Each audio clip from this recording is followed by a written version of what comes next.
Le Grand Matin Sud Radio, 7h-9h, Patrick Roger, Laurie Leclerc.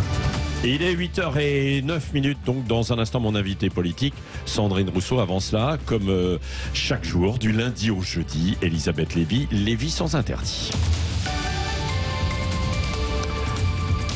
Bonjour Elisabeth Lévy. Bonjour Patrick, bonjour Laurie, bonjour à tous. Alors vous revenez sur cette décision de la justice qui a validé l'utilisation de l'écriture inclusive à la mairie de Paris. Alors il s'agit seulement d'une plaque commémorative qui est installée en marbre, une belle plaque, qui est installée dans un couloir de l'hôtel de ville. Elle rend hommage aux anciens maires, enfin on disait président du conseil de Paris, et à certains conseillers.e.s, donc c'est là l'écriture inclusive, de la capitale. Et elle a été attaquée par la FRAPP, qui est une association de défense de la langue française.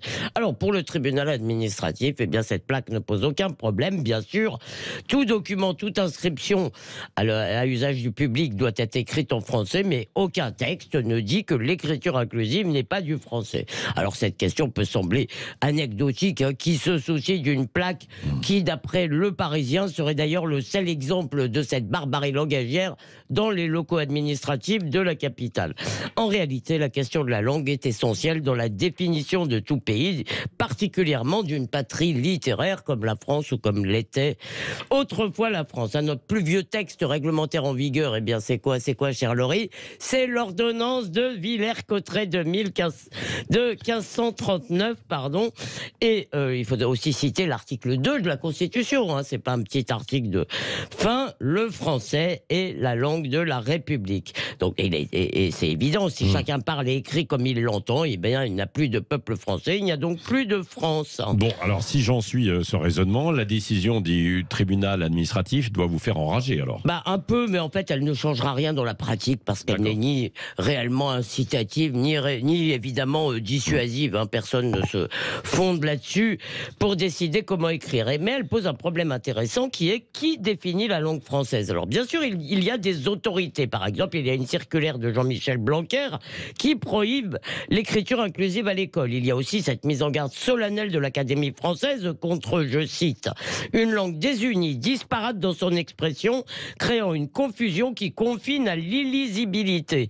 Et tout cela était absolument sans effet contre la prolifération de ces vilains points médians à l'université et même souvent dans le secondaire. Et je ne parle pas des usages privés, c'est-à-dire de la communication générale dans la société.